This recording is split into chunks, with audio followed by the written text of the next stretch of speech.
শোন না, বলছি আমার পেটটা না আবার ব্যথা করছে, দুদিন ধরেই করছে, তোদের বলা হয়নি, আজ আবার বেড়েছে।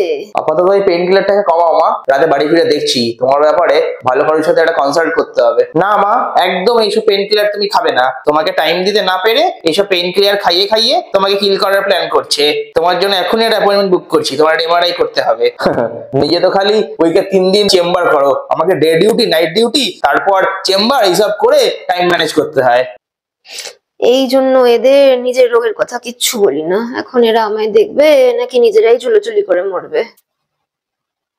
সংসারের প্রতি তুমি কোন দায়িত্বটা পালন করো শুনি? তোমার অ্যাবসেন্স মেকআপ দিতেই তো আমাকে সরকারি চাকরি ছাড়তে হয়েছে। ওরে তোরা থাম, এবার এবার তো আমার মাথাও ব্যথা শুরু করেছে।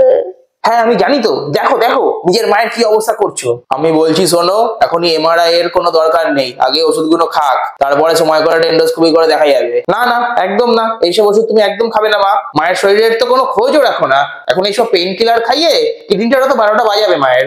না এখন কোথাও যাবে না। হ্যাঁ যাবো, আগে সিটি স্ক্যান দরকার হলে ভিক্ষুচি করেছে, এখন এমআরআই। এই ডাক্তার মিয়া বিবির পাল্লায় পড়ে আমার পুরো ফ্যামিলিটাই ট্রিটমেন্ট করার আগেই শেষ হয়ে গেল।